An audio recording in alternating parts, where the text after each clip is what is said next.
Happy New Year, everybody. I hope you guys all had a great break, and I am excited to get started on our new art activity.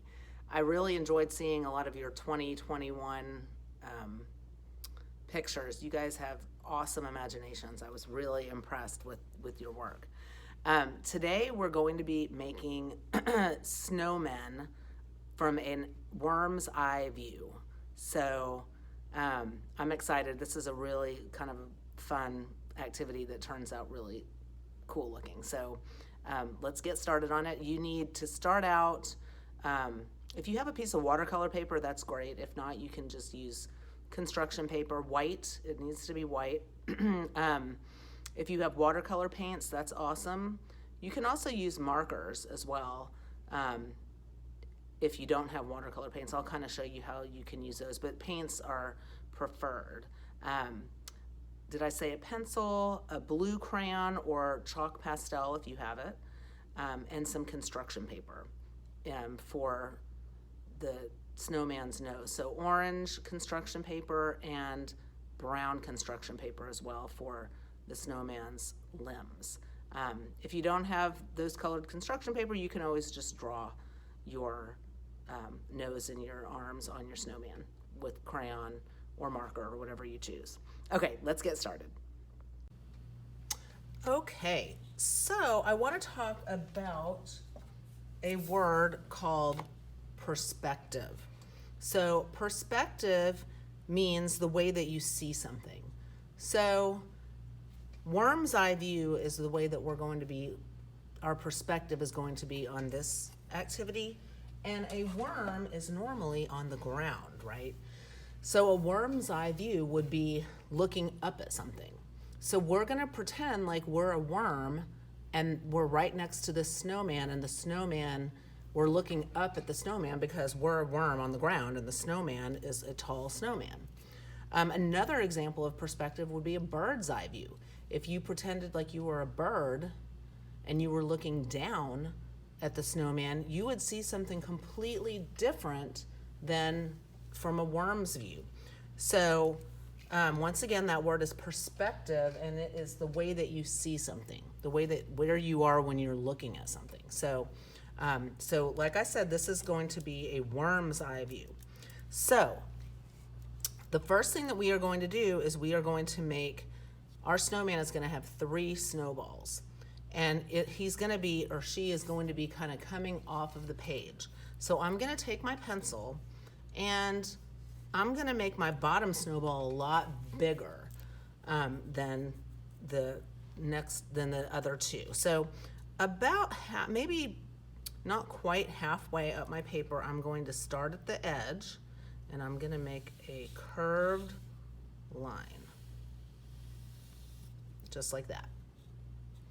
Then my second snowball is going to be smaller, so I'm not going to go up as high, or not going to make it as long. So I'm starting about right here, and then I'm going to go down like that. And then my third, which is my snowman's head, is going to be the smallest. So about like that. You know what? I don't want it to come in quite as much. And this does not have to be perfect. But I always like to do mine in pencil first, just in case I want to change something, then I can erase it easily. Okay, so there are the lines for my snowman. I'm happy with the way that they look, so I'm going to take a blue crayon and I'm going to trace over my pencil lines with my blue crayon.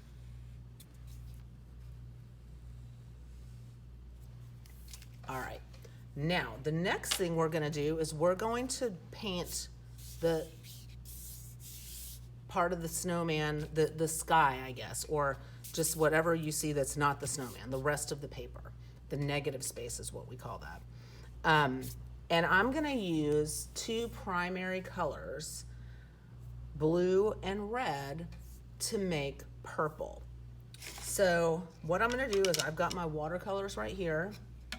And I'm gonna start with, I think I'm gonna wet my paper first. Because this is called wet and wet, when you put wet paint on wet paper. So So I'm wetting my paper. Now I have watercolor paper, so it's gonna take the paint a lot better than regular construction paper. If you're using regular construction paper, you probably don't wanna wet the paper first because it doesn't take water as well and then it could end up tearing. Okay, so I'm gonna take my red, I'm gonna load my brush, and I'm going to paint with my red, and then I'm gonna take my blue and I'm gonna go on top of it, and it's going to create purple. And you know what I should have done is I'm gonna start out, I want blue to be around my snowman. So I'm gonna take my paint and I'm gonna go around my snowman with the blue. There we go. And then I'm gonna mix it up with the red to make some purple. And you don't have to mix it up completely. You can see I've got some sections that are red, some sections that are blue, and then some that are mixed together to make purple. That makes it a little bit more interesting than if you just have your whole background purple. But you can see how, did I start the, yes, wanted to make sure I was actually recording. You can see how when the blue and the red blend together, they create purple. And purple is what we call a secondary color. The three primary colors are blue, red, and yellow. Those are the colors that you can't create by mixing other colors together. You have to just start out with those colors. You can't make those colors. But when you mix them together, you can make other colors. So when you mix together blue and red, you get purple. When you mix together yellow and red, you get orange. And when you mix together yellow and blue, you get green. All right, so one trick that you may not know of is if you take some salt, I think I may have taught you guys this before, but see how my watercolor is still a little wet. So I'm gonna take some salt and put it onto my paper. Not a ton, just kind of sprinkling it around. And then I'm gonna leave it on there until my watercolor is completely dry, and then I will brush it off, and it will leave little white spots that could kind of look like snow. All right, so we're done with our background. The next thing that we're going to do is we're going to add a shadow onto our snowman. So we're gonna pretend like we got the sun coming from over on this side. So the snowman is gonna be the brightest over on this side. And then on this side, he's going to be a little bit darker. So I'm gonna use blue to make my shadow. And all that I'm gonna do, this is a chalk pastel. If you don't have a chalk pastel, you can just use crayon. Maybe put your crayon on its side because you don't want it to be too dark. And I'm just going to take my pastel and go down the side of each snowball.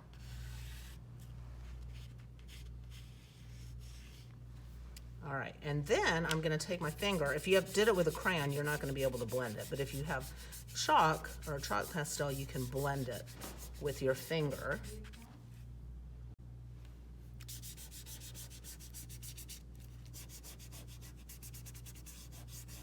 All right, so I've now blended and I have my shadow. This is gonna help my snowman look more 3D, more real. Okay, now I'm gonna put some of the accessories on my snowman. Look at what happened with the salt. It really does look like snowflakes. Oh my gosh. Now, if you don't use watercolor paper, it probably won't look like this, but, and it kind of, my background kind of looks a little pink. But okay, so I am going to, I'm gonna get some black paper and I'm actually gonna cut out some buttons. If you don't have black paper, then you can just draw some circles to make your snowman's buttons. But I do have some black paper, so I'm gonna use my black paper. Okay, so now if you are looking at something from a worm's eye view, so if I'm looking from down here and I'm looking up, things are gonna look smaller as they get further away. That's just the way that it is. If you're looking at, let's say that I'm looking at this pencil up close, it's gonna look a lot bigger to me than if I was looking at this pencil and it was across the room. So when you are drawing, you want to make things that are closer look bigger. So I'm gonna make 3 buttons for my snowman. I'm gonna make a really kind of a bigger circle, and then it's gonna get smaller, and then the third one is gonna be even smaller. So let me cut these out. And I'm gonna glue my buttons on. And like I said, if you don't have black construction paper, you can always just draw your buttons on. So I'm gonna put this one here, and then gonna get a little smaller. So this one is gonna, oops. If you have something to trace that you can use to help make a more perfect circle, that's great. If not, don't worry about it. Mine are not perfect. And then my third button is gonna be even smaller, because if I'm down here, my little worm, and these are gonna be further away, so they will be smaller.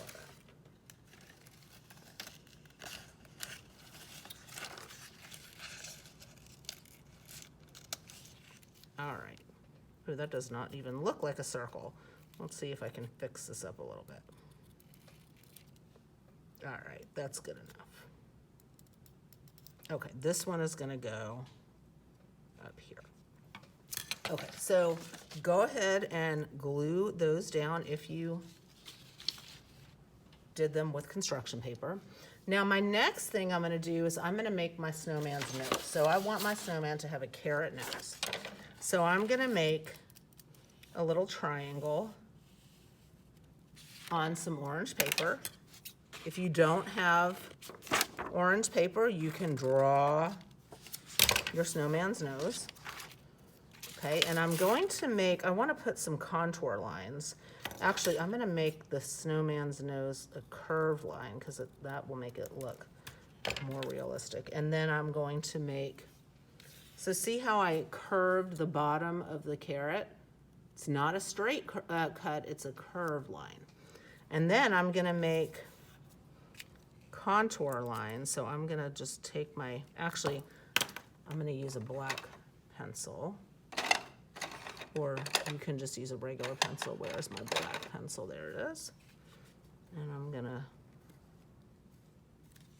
so see how I made curved lines to kind of show the contour or kind of the shape of the carrot nose. And then if you're a worm and you're looking down at your snowman, you're gonna see kind of the bottom of his nose. So I'm gonna position my nose like this, not like this, because I'm looking up. And then I've gotta push the nose down. There, my eyes are on either side, or the snowman's eyes are on either side of its nose. And I'm doing this with a black colored pencil. And then I need to add a mouth. So I'm gonna just put, there's still salt on this, so I'm gonna turn my snowman. I always like to turn my paper to make it easier for me to draw. So I still haven't glued the nose down yet, so I'm gonna hold it, and then I'm gonna make these little dots for my mouth, like he's got bits of coal for his mouth. All right, there we go. Now, the only thing that I have left to do is my snowman's arm. Now, I can't see the arm on this side because it's off of the paper.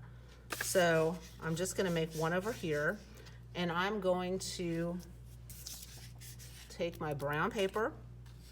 You can always draw it. Once your paper is dry, you could put the arm, if you don't have brown construction paper, or what you could do is take white construction paper, color it brown, and then cut it out. That might be a good idea. I'm just gonna draw an arm made out of a stick. It's supposed to look like it's made out of a stick.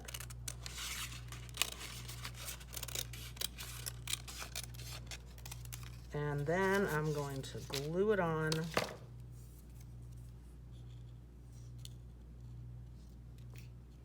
to my snowman. And there you go. So now you have a snowman from a worm's eye view, which means that you're at the bottom of the object and you're looking up. That's your perspective. I used blue and red paint to make purple. I also sprinkled some salt on it to make it look like there's snowflakes. And I added a shadow with my blue crayon or chalk pastel to make my snowman look more three-dimensional.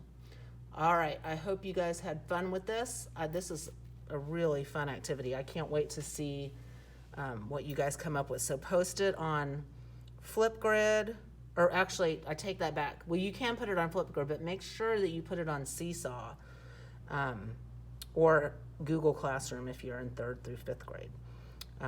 All right, I'll see you guys next week. Bye.